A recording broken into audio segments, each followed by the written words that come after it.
Now, it is Children's Hospice Week, so Derek is at the Laura Lynn Hospice to meet some of the ambassadors who are taking part in their 24-hour treadmill challenge. Yes, it's all to raise much needed funds for an amazing charity. And hopefully you'll be able to donate today. Now it's over to Derek.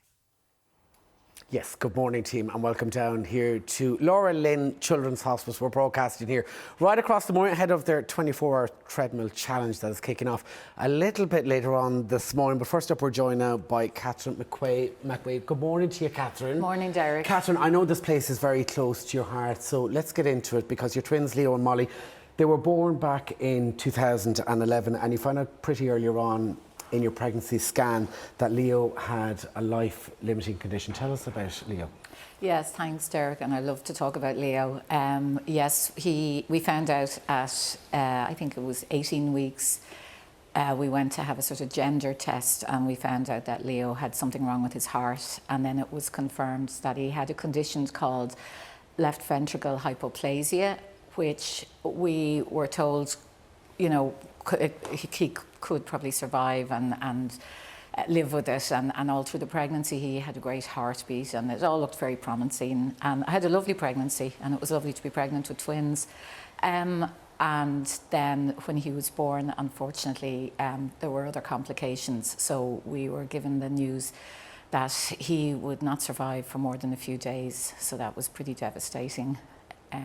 Very tough news to get, I can imagine. But 19 months, and I mean, Yeah. it was a wonderful time you had with him.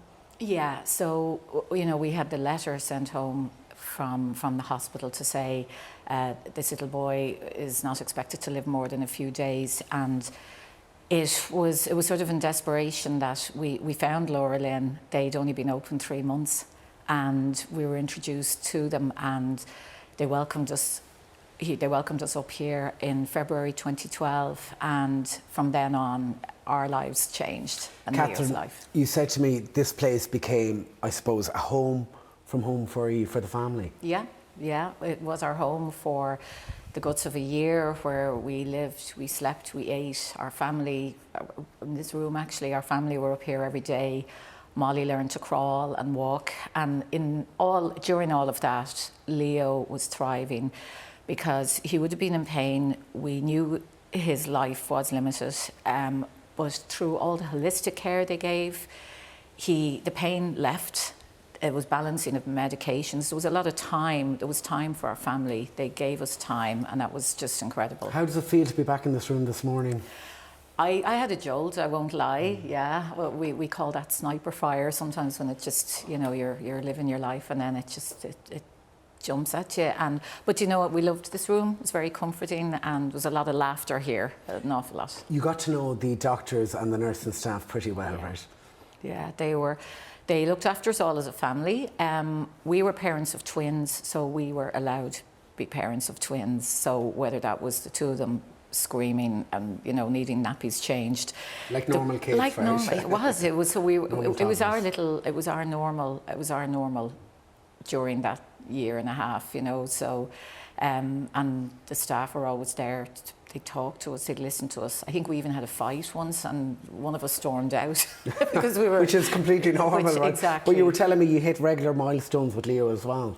Yeah, he became such a happy boy, and I think the real important thing was we actually forgot that Leo was going to die.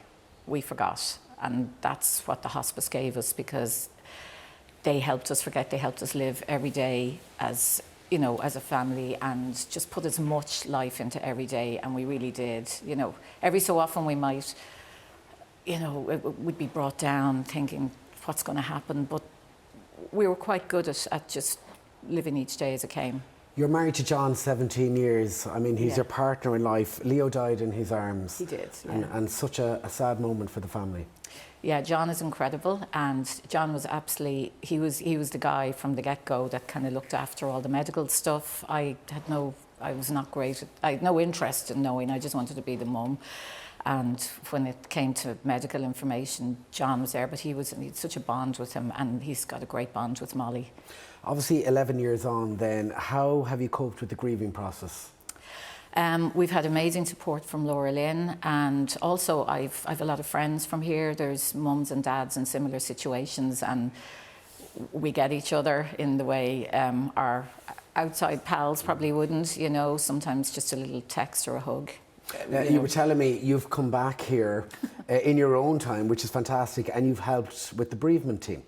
No, I wasn't really. You know, I've dipped in and out of just with feedback as a parent, and along with other parents, and it's just been such a privilege to be able to do that. Anything we could do, we will do.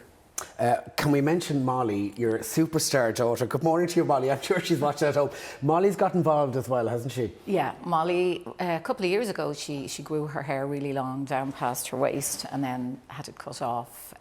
So she did, and she's done one little speaking engagement as well for Laura Lynn for the fundraising team, and she'd be up here today cheering us all on if she could. So she's amazing. What has Laura Lynn meant for you?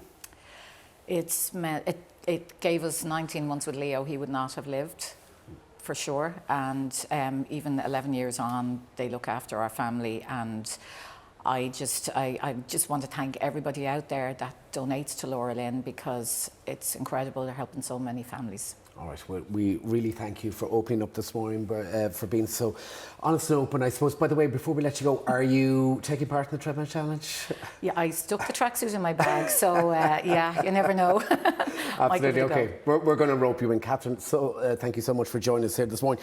And of course, you can support Children's Hospice Week, support Laura Lynn by donating at lauralynn.ie/donate. But for me and all the crew here, back to you in the studio.